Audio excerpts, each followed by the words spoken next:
We have traveled some several thousand miles across the sea, from the nation of Doma, in hopes that we might find sanctuary in these lands. Sanctuary, Lady Yugiri?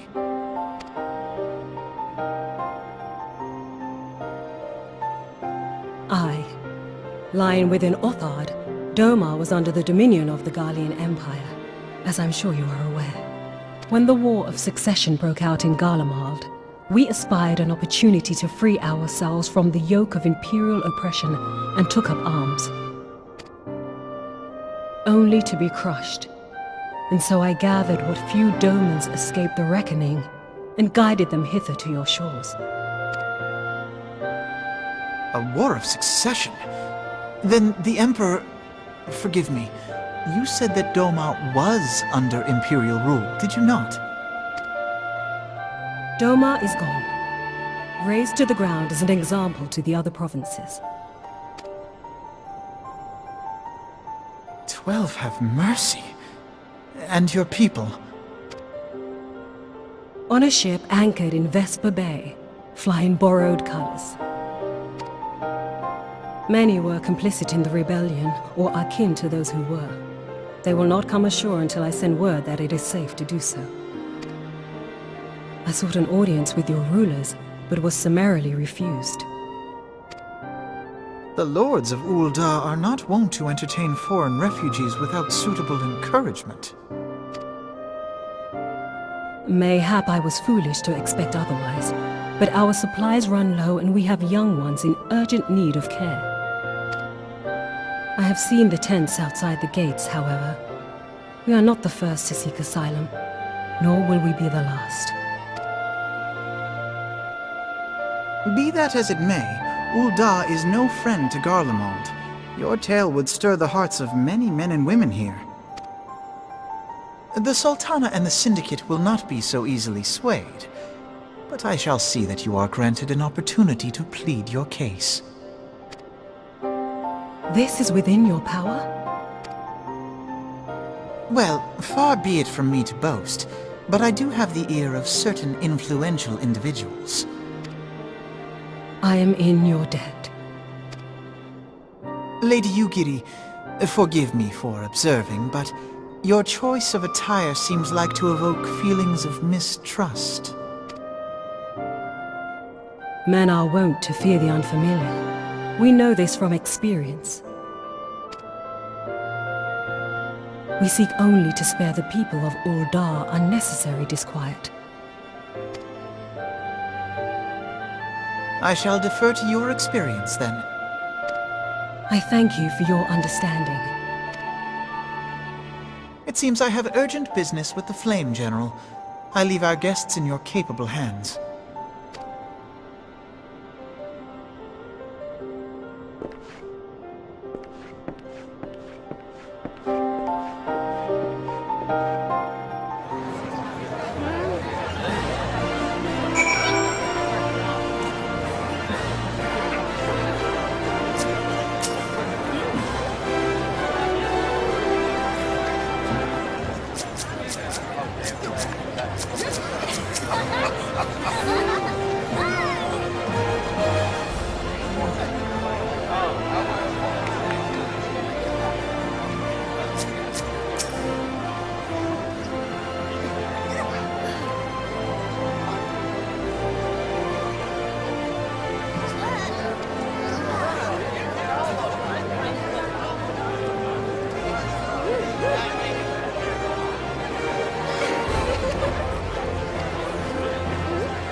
I, Yugiri of Domar, am honored to meet you at last, Your Grace. To mark this auspicious occasion, I should like to present to you the finest treasures our humble nation has to offer. Alas, the circumstances which have brought me here today have divested me of both time and dignity. I come before you as a pauper in direst need of aid, to request that you grant my people asylum. I, Nanamo, 17th in the line of Ul, welcome you to our city. Be at ease, Lady Yugiri. Although I myself have heard the tale of your misfortune, I would ask that you recount it once more for the benefit of the others here present. As you wish, Your Grace. For many years, my nation, Domar, suffered under the yoke of imperial rule, and my people yearned to be free. Thus, when a war of succession broke out in Garlemald, we sought to take advantage of the chaos and reclaim our liberty. Alas, our enemy proved less preoccupied than we had hoped, and our rebellion was put down in the most brutal fashion. Those who survived, how many do they number? More than 200 souls huddle within the cramped confines of our own galleon's hold. Yet this figure accounts for but one of a number of ships which escaped the Purge. It is my hope that you will allow us all to dwell within your walls. Should that prove unfeasible, however, I humbly ask that you accept as many of my people as your resources allow. Pray understand, we do not beg a boon, but propose instead an arrangement. We would serve as soldiers or tradesmen until our debt is repaid. What are the Syndicate's opinions on this matter? I, for one, think it's a marvelous idea. Lady Yugiri and her people strike me as an industrious lot, and there are parts of the city which have yet to be fully restored. If they are willing to work, I see no reason not to let them. The head of the Mirage Trust is not known for his generosity. He sees profit in this. I agree. That said, these are foreign refugees. To admit them would require a formal resolution. Shall we call a vote?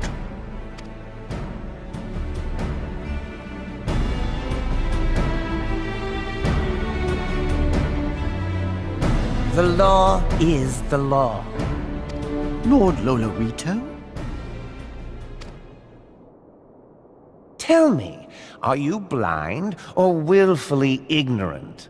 Even now, our streets are choked with the displaced victims of the Calamity and Alamigan refugees. They live hand to mouth, subsisting on aid provided by the immortal flames, the cost of which grows ever higher. The wealth of Ul'dah is not without limits, my friends.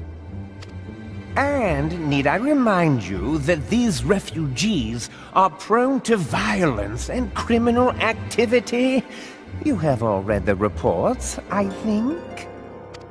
Without homes or employment, it is only a matter of time before men grow desperate and take that which they imagine has been unjustly denied them.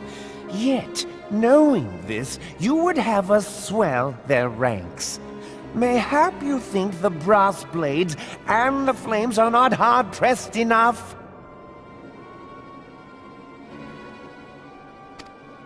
Some say the chairman of the East Aldenard Trading Company passes Gil thrice daily. This may explain how he came to be the wealthiest man in Ul'dah. Or it may simply be that he's ruthless beyond reckoning. Surely the Sultanate can support the few hundred domins Lady Yugiri represents. That our resources have been taxed, I do not deny. But we are hardly in danger of financial collapse. I move that an exception be made. An exception, Your Grace? I am suddenly reminded of a similar debate some years ago regarding a number of Alamigan refugees, if memory serves. What were your words that day? Yes. The law is the law, and so our visitors remained in Little Alamigo. Mayhap our wise and benevolent Sultana would be so good as to enlighten us as to which other of our laws should not be upheld. Mind your tongue, Lolorito. My lord, I share your concern for the welfare of our great nation, but we must endeavor to take a longer view. You know as well as I that people can be a resource still more precious than Gil. Precious or not, they were never yet so reliable. And unlike those who frequent your establishment, I have no desire to gamble with my future. Ul'dah's greatest asset is, and has ever been, her material wealth. We risk this at our peril. One need only look to Teleji Adeleji's example for evidence of the danger in allowing sentiment to dictate policy. How far the vaunted Mirage have fallen, both in repute and profitability, since he began employing refugees. How I choose to conduct my affairs is not your concern, my lord. A proposal has been tabled. Given its urgency, I move we forego further debate and call a vote. To accept the Doman refugees or not. Those in favor, I bid you remain. Those opposed, I bid you leave.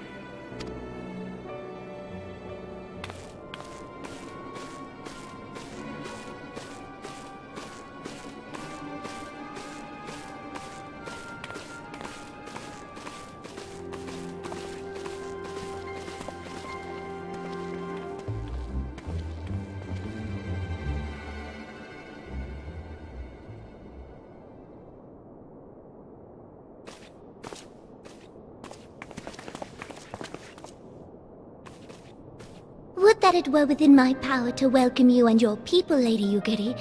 As you have observed, however, my authority in such matters is regrettably limited. Without the consent of the Syndicate, I cannot act. I understand, Your Grace. And I appreciate all that you have done on our behalf. The nerve of the man! If that bastard had not forsaken the eastern trade route, Little Alamigo would now be thriving. Oh, that you should have traveled so far under such dire circumstances, only to be refused in this manner is utterly unconscionable. Pray, accept my sincerest apologies.